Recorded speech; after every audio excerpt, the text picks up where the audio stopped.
अब आ जाओ सब बच्चे। तो भाई कंटिन्यूटी का लास्ट लेक्चर है, बस कुछ कुछ अच्छे अच्छे इलस्ट्रेशन लेंगे, कुछ इलस्ट्रेशन कंपोजिट फंक्शन पर ले लेते हैं, कुछ इंटरमीडिएट वैल्यू थ्योरम आईवीटी पर ले लेते हैं। तो इंटरमीडिएट वैल्यू थ्योरम अपन ने पढ़ ली थी। Intermediate value theorem continuous functions के लिए है, और इंटरमीडिएट वैल्यू थ्योरम बिल्कुल सिंपल थ्योरम है। अगर कोई फंक्शन एफ ए से एफ बी तक वेरी कर रहा है, एफ ए से एफ बी की सारी वैल्यू ले रहा है, तो एफ ए से एफ बी के बीच की भी हर वैल्यू लेगा ही लेगा। यही है इंटरमीडिएट वैल्यू थ्योरम। इस पर बेस्ड एक क्वेश्चन मैंने लिया था, आइए इस पर बेस्ड एक दो सवाल और लेंगे। एक छोटा सा क्वेश्चन, बहुत सिंपल सा क्वेश्चन। क्वेश्चन कहता है शो दैट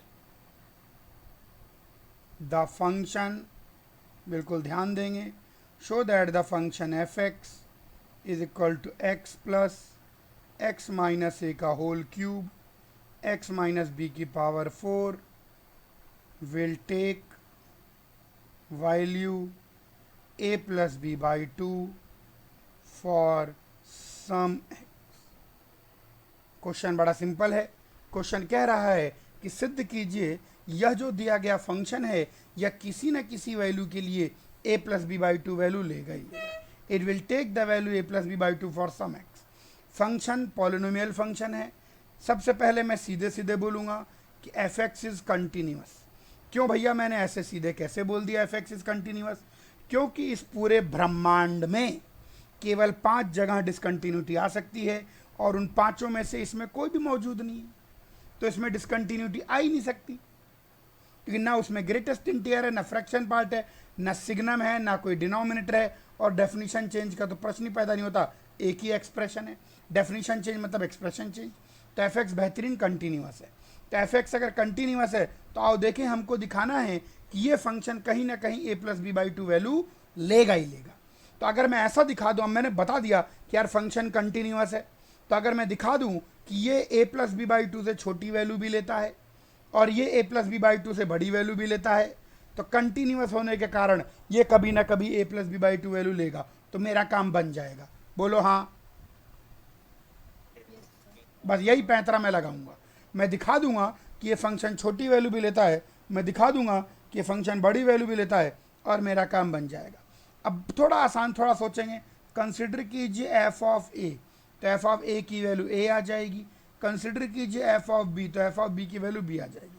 तो मैं बोलूँगा so by I V T intermediate value. तो अब फंक्शन ए से बी तक कंटिन्यूसली वेरी कर रहा है, ए से बी तक लगातार वेरी कर रहा है। So by I V T there will exist some x naught epsilon a comma b where f of x naught will be a plus b by 2, hence party यानी hence proved।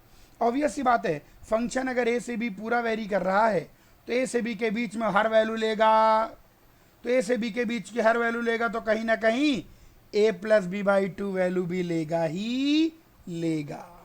क्लियर हुआ पूरा सवाल? बोलिए हाँ। आइए copy कर लिया। तो एक और क्वेश्चन ऐसा ही, एक और क्वेश्चन छोटा सा। क्वेश्चन क्या कहता है, आइए देखें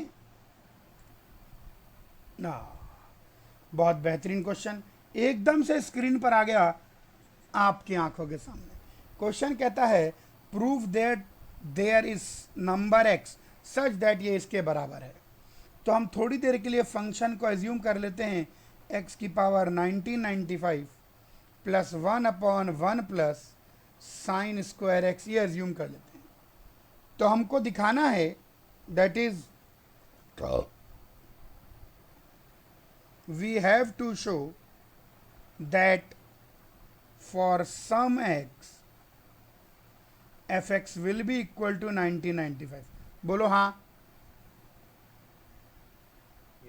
हाँ ना, सबसे पहली चीज मैं बोलूंगा कि एफ एक्स कंटिन्यूस। देखो मैं बार बार सबसे पहले ये एफ एक्स कंटिन्यूस क्यों बोलता हूँ, क्योंकि भाई अगर फंक्शन कंटिन्यूस ही नहीं होगा तो इंटरमीडिएट वैल्यू थ्योरम लग ही नहीं सकती। इंटरमीडिएट वैल्यू थ्योरम केवल किसके लिए एप्लीकेबल है? तो इंटरमीडिएट वैल्यू थ्योरम केवल एप्लीकेबल है किसके लिए? कंटिन्यूस फंक्शन के लिए। तो अगर फंक्शन कंटिन्यूस है तभी आईवीटी की बात करेंगे। अब फंक्शन कंटिन्यूस है क्यों भैया? क्योंकि पूरे ब्रह्मांड में केवल 5 ही जगह डिसकंटिन्यूटी आ सकती है। उन 5 जगहों के अलावा इस ब्रह्मांड में छठी जगह डिस्कंटिन्यूटी आ ही नहीं सकती। और वो जो 5 जगह जहां डिस्कंटिन्यूटी आ सकती है, उन 5 में से एफ में एक भी मौजूद नहीं है। ग्रेटेस्ट इंटीजर नहीं है, फ्रैक्शन पार्ट नहीं है, सिग्नम नहीं है, इसके अंदर डिनोमिनेटर तो है लेकिन डिनोमिनेटर 0 जा ही नहीं सकता, 1 + sin स्क्वायर कभी 0 नहीं हो सकता, और डेफिनेशन चेंज ही नहीं हो रही। तो मैं बोलूँगा एफ एक्स इज कंटिन्यूस। अब फिर से मेरे दिमाग में वही पैंतरा चल रहा है। मैं क्या सोच रहा हूँ, अगर मैं दिखा दूँ कि 90 अब कंटिन्यूस तो हो गया, तो जो भी वैल्यू वेरी करेगा भैया लगातार ही वेरी करेगा। तो मैं दिखा दूँ कि 1995 से छोटी वैल्यू ले रहा है और दिखा दूँ कि 1995 से बड़ी वैल्यू ले रहा है, तो काम बन जाएगा। चलो देखते हैं। तो मैं f(0) निकालता हूँ। ध्यान से देखिए, f(0) 1 है। अरे बोल दीजिए हाँ। फिर मैं f(2) निकालता हूँ, जो कि 2 की power 1995 plus 1/1 plus sine square 2 की पावर 1995 बहुत बड़ा नंबर है। तो ये चीज़ 1995 से छोटी है और ये चीज़ 1995 से बड़ी है। बोल दीजिए हाँ। So by IVT for some x0 epsilon 0,2 f of x0 will be 1995, hence party. बोल दीजिए हाँ। ऐसे क्वेश्चंस में क्या करना है, जो वैल्यू आपको दिखानी है कि ये फंक्शन लेगा, आप दिखा दो कि उससे छोटी वैल्यू भी लेता है और उससे बड़ी वैल्यू भी लेता है। अगर उससे छोटी वैल्यू भी ले रहा है, उससे बड़ी वैल्यू भी ले रहा है और कंटिन्यूअस है, तो वो वैल्यू भी लेगा ही लेगा। अब उससे छोटी वैल्यू लेता है, बड़ी वैल्यू लेता है, यह आपको थोड़ा सा कॉमन सेंस लगा के दिखाना पड़ेगा। क्या बात समझ में आई? बोल दीजिए हाँ। ओके। तो IVT हल्की हल्की दिमाग में घुस रही होगी। देखिए, इंटरमीडिएट वैल्यू थ्योरम में करना कुछ नहीं होता। जो वैल्यू आपको दिखानी है कि फंक्शन ये वैल्यू लेगा, आप दिखा दीजिए कि फंक्शन कंटिन्यूअस है और उससे छोटी वैल्यू भी लेता है और उससे बड़ी वैल्यू भी लेता है। अगर फंक्शन कंटिन्यूअस है और उससे छोटी वैल्यू भी ले रहा है, उससे बड़ी वैल्यू भी ले रहा है, तो वो वैल्यू भी लेगा ही लेगा। अब छोटी वैल्यू किस पॉइंट पे लेगा, ये थोड़ा देखने समझ में आ जाता है। बड़ी वैल्यू किस पॉइंट पे लेगा, ये भी देखने समझ में आ जाता है। आइए, एक और सवाल ज़बरदस्त आपकी आंखों के सामने आने वाला है।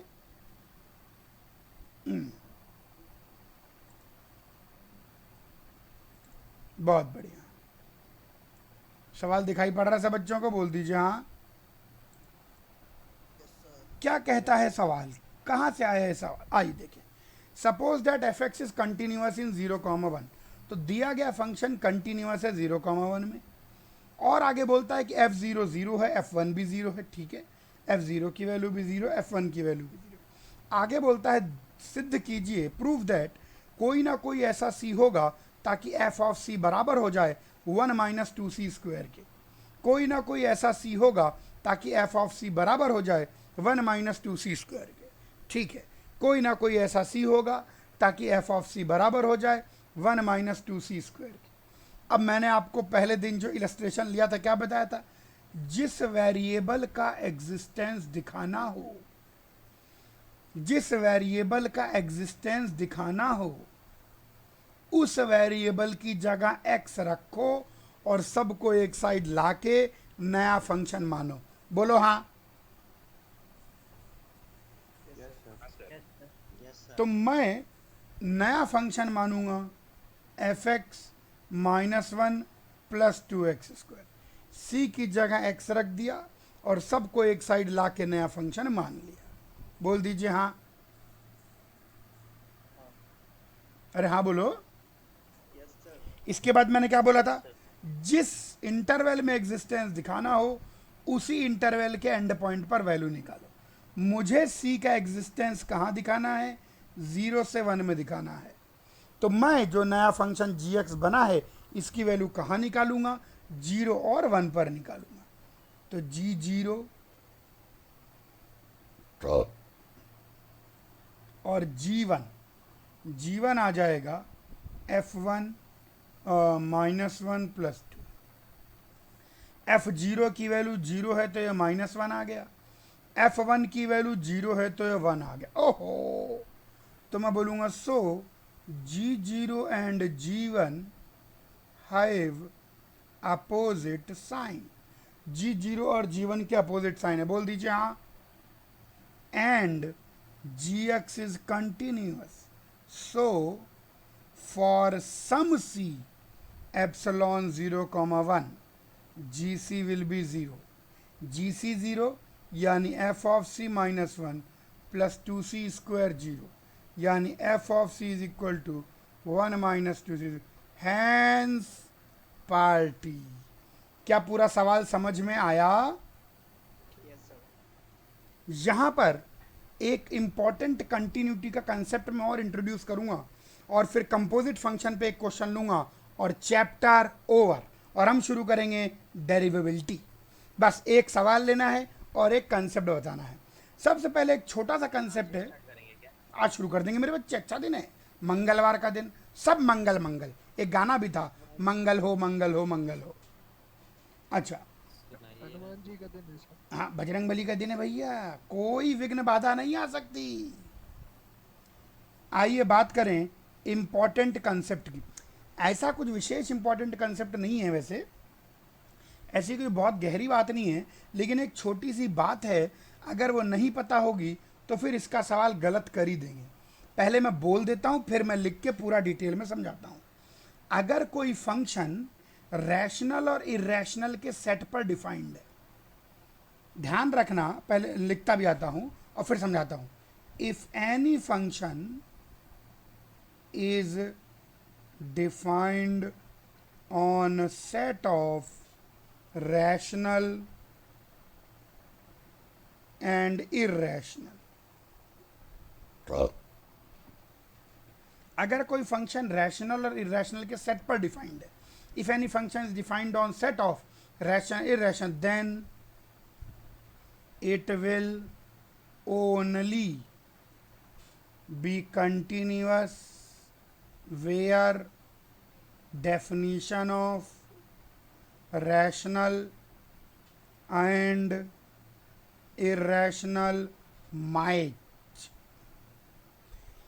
अगर कोई फंक्शन रैशनल और इरेशनल के सेट पर डिफाइंड है, कहने का मतलब, मान लीजिए एक फंक्शन आपको दिया गया है कि रैशनल वैल्यू के लिए तो x है और इरेशनल वैल्यू के लिए x स्क्वायर है। q का मतलब होता है सेट ऑफ रैशनल और q डैश का मतलब होता है सेट ऑफ इरेशनल। अगर कोई भी फंक्शन ऐसा है जो कि रैशनल और इरेशनल पर डिफाइंड है, जैसे मान लीजिए मैं फंक्शन बोल दूं x जब x रैशनल हो, 0 जब x इरेशनल हो, है ना, ऐसा कोई भी फंक्शन बोल दूं, या मैं फंक्शन बोल दूं ऐसा कुछ x स्क्वायर जब x रैशनल हो, 1 जब x इरेशनल हो, ऐसा कोई भी फंक्शन। अगर रैशनल नंबर्स के लिए एक डेफिनेशन और इरेशनल नंबर के लिए एक डेफिनेशन, तो ये केवल वहीं कंटिन्यूअस होगा जहां रैशनल और इरेशनल की डेफिनेशन मैच करेगी। कहने का मतलब, जैसे इसकी बात करें तो only continuous when x is equal to X square, that is x equal to 0 and x equal to 1। यानी ये जो पहला एग्जाम्पल है, ये पहला फंक्शन है, ये केवल 0 और 1 पे कंटिन्यूअस है।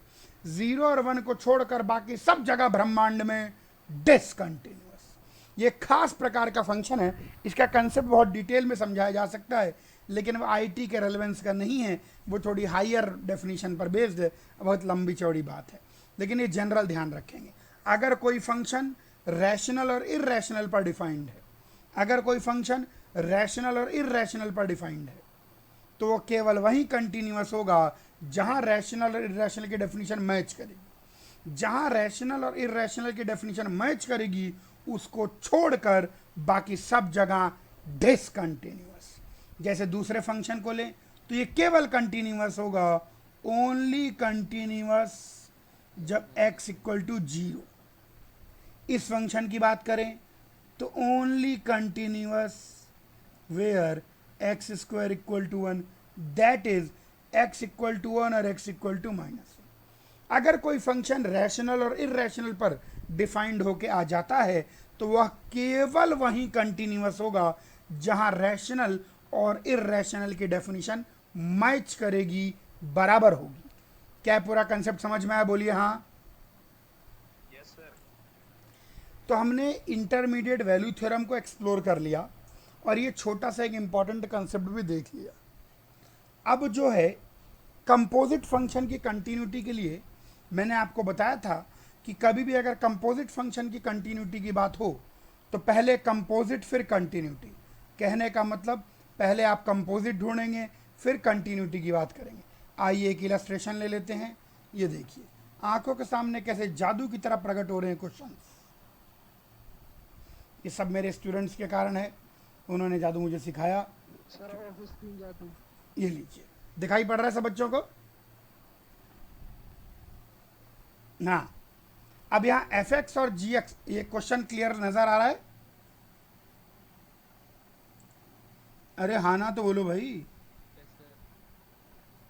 बिल्कुल नजर आ रहा होगा, मैंने बड़ा भी कर दे लीजिए, और वैसे भी नजर आ रहा होगा। ओके, अब यहाँ पर एफ एक्स और जी एक्स दो फंक्शन दे रखे हैं और जी ऑफ एफ एक्स की कंटिन्यूटी के बारे में बात चल रही है, कंपोजिट फंक्शन के कंटिन्यूटी के बारे में बात चल रही है। तो जैसा कि मैंने पहले भी आपको बताया था कि पहले आप कंपोजिट निकालिए फिर उसकी कंटिन्यूटी के बारे में बात कीजिए। तो यहाँ पर जो क्वेश्चन गिवन है, पहले हम निकालेंगे कंपोजिट और फिर बात होगी उसकी कंटिन्यूटी की। पहले कंपोजिट फिर कंटिन्यूटी। डायरेक्टली कंटिन्यूटी की बात करना खतरे से खाली नहीं है। तो सबसे पहले हमारा उद्देश्य है, सबसे पहले हम लोग फाइंड करेंगे जी ऑफ एफ एक्स। अब ये नॉन यूनिफॉर्म फंक्शन है, इनका कंपोजिट निकालने का तरीका मैंने फंक्शन के चैप्टर में बहुत अच्छे समझाया था कि नॉन यूनिफॉर्म का कंपोजिट कैसे निकालेंगे। आइए सबसे पहले नॉन यूनिफॉर्म का कंपोजिट निकालें। G of f x, g x में जहाँ जहाँ एक्स है एफ एक्स रख दें, तो जी ऑफ एफ एक्स यहाँ पर ऐसा दिखाई पड़ेगा, एफ एक्स माइनस वन इस पूरे की पावर 1/3, और यहाँ पर एफ एक्स प्लस वन और इस पूरे की पावर हाफ, और एफ एक्स लेस देन 0। अगर आपको ये ध्यान नहीं आ रहा तो वो वाला लेक्चर एक बार रेफ़र कर लें जिसमें कि इसके बारे में पूरा दे रखा है। तो जी ऑफ एफ एक्स ये निकल गया, f x minus one power 1/3, f x plus one की power half, f x less than 0, f x greater than equal 0। उसके बाद क्या करेंगे, अंदर वाले का ग्राफ बनाएंगे। अब मैं एफ एक्स का ग्राफ बनाने जा रहा हूँ। आइए एफ एक्स का ग्राफ बनाएं। तो यहाँ पर एक्स और वाई एक्सिस पर y equal to F X, X less than X greater than equal to 0 पर एक्स स्क्वायर माइनस वन है। तो माइनस वन, इधर देखिए ग्राफ, ये ऐसा ग्राफ आ जाएगा, यहाँ पर ड्रॉ किया गया है एक्स स्क्वायर माइनस वन। अब 1 प्लस एक्स क्यूब की बात करें तो x cube 1 plus X cube, x less than 0, तो इसका ग्राफ ऐसा आ जाएगा। ये आ गया y equal to 1 plus X cube, ये ग्राफ बन गया। क्लियरली ये वाला पॉइंट 1 है और क्लियरली ये वाला पॉइंट माइनस 1 है। तो ये y equal to F X का ग्राफ बन गया। उसके बाद क्या करते हैं, उसके बाद एफ एक्स की इनइक्वालिटी को x के इंटरवल से रिप्लेस करते हैं। ग्राफ को ध्यान से देखें, कहाँ कहाँ एफ एक्स लेस देन 0 है, 0 से छोटा। तो x या तो माइनस 1 से छोटा हो जाए या फिर x 1 से बड़ा हो जाए, दोनों ही जगह एफ एक्स 0 से छोटा है। देख सकते हैं ग्राफ से दिख रहा है कहाँ कहाँ एफ एक्स 0 या 0 से बड़ा। तो 0 या 0 से बड़े की अगर बात करते हैं तो एक तो भैया आता है माइनस 1 से 0, माइनस 1 को इंक्लूड कर लो, या फिर और आएगा 0 को इंक्लूड कर लो, 0 से 1, 1 को भी इंक्लूड कर लेंगे। एक बार देख लें, 0 इसमें नहीं इंक्लूडेड है, बिल्कुल से ये आ गया। तो यानी यहाँ से मुझे पता लगा कि जी ऑफ एफ एक्स, बोर्ड पर देखेंगे सब बच्चे, बाद में मत कहना गुरुजी समझ नहीं आया, इसकी पावर 1/3 अगर x less than minus one, और यही डेफिनेशन, यही की यही परिभाषा अगर x greater than 1, x greater than minus one, less than minus one से छोटे पर वो नेगेटिव है ना। ग्रेटर देन इक्वल टू 0 में सही तो लिखा है, नहीं नहीं नहीं नहीं नहीं नहीं नहीं सही नहीं लिखा, गलत लिखा, गलत लिखा, गलत। एक मिनट रुको, F x less than zero है तो ये त्रुटिपूर्ण हरकत हो चुकी है। एक मिनट रुको, एक मिनट रुको, एक मिनट रुको, सही समय तूने करेक्शन करवा दिया। एक्स लेस देन -1 पर और 0 से 1 पर, बोलो हाँ, और ये 1 या 1 से बड़े पर। हाँ, अभी तो पाप हो जाता। चल लेस देन -1, ध्यान नहीं गया मेरा। अच्छा अच्छा, एक्स लेस देन -1 पर आ गया। फिर -1 से 0 के बीच में अगर बात करें तो ये आ जाएगा -1 से 0 पर एफ एक्स प्लस 1 की पावर हाफ। फिर 0 से 1 के बीच में बात करें, 0 को कहाँ इंक्लूड करेंगे? एफ एक्स 0 पर वैल्यू नेगेटिव है तो यहाँ इंक्लूड कर लीजिए 0 से 1 में। तो ये आ जाएगा एफ एक्स -1 की पावर 1/3। फिर 1 से बड़ा, 1 से बड़ा ये, क्या ये सही लिखा है? बोल दीजिए हाँ। अब क्या करते थे, अंदर वाले फंक्शन को उसकी डेफिनेशन से रिप्लेस कर देते थे। तो लीजिए जी ऑफ एफ एक्स लिखने का वक्त आ गया फाइनली, सभी बातों से जी ऑफ एफ एक्स। तो हमारे पास यहाँ 4 अलग अलग इंटरवल हैं। एक है -1 से छोटा, -1 से 0, 0 से 1, 1 से बड़ा। अब -1 से छोटे पर फंक्शन 1 + x³ है तो 1 + x³ - x आ जाएगा। -1 से 0 के बीच में एफ एक्स प्लस 1 की पावर हाफ है तो -1 से 0 के बीच में एफ एक्स प्लस 1, तो ये बन जाएगा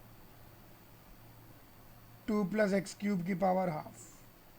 0 से 1 में एफ एक्स -1 तो x² - 2 की पावर 1/3 और x > 1 में x² - 1 x आ जाता है।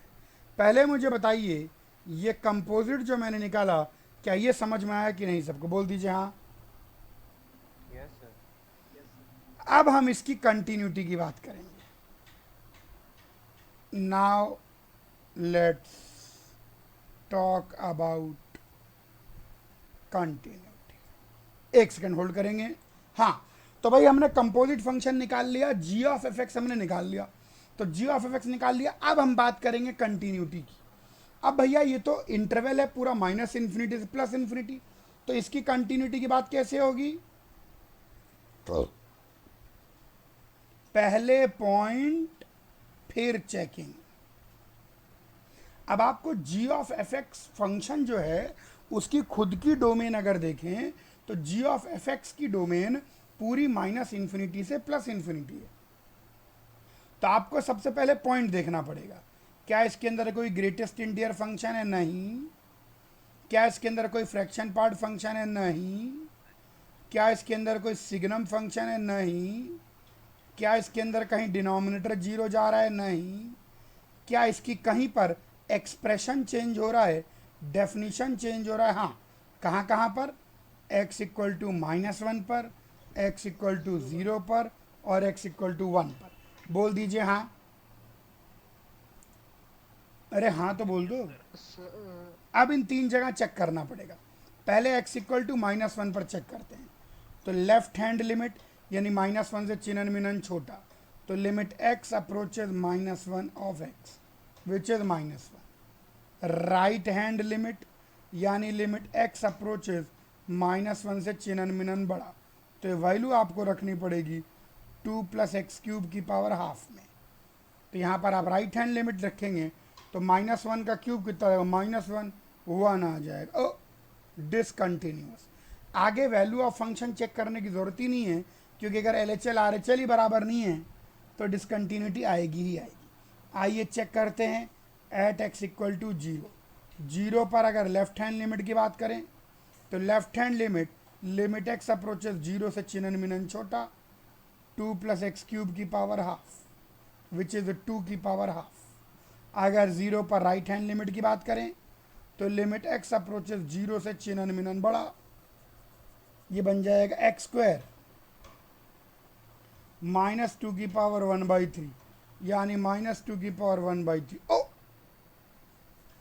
यहां पर भी डिसकंटिन्यूअस आ गया, x इक्वल टू 0 पर भी। आखिरी उम्मीद x इक्वल टू 1 पर। अगर लेफ्ट हैंड लिमिट की बात करें, x अप्रोचेज 1 से चिन्ह मिनन छोटा, तो 1 से चिन्ह मिनन छोटा देखिए x² - 2 की पावर 1/3 है, तो यहाँ x² - 2 की पावर 1/3, तो 1 का स्क्वायर 1, 1 - 2 - 1 -1 की पावर 1/3 -1। यहीं पर राइट हैंड लिमिट की बात करें तो लिमिट x अप्रोचेज 1 से चिन्ह मिनन बड़ा x, विच ओ तेरी डिसकंटिन्यूस।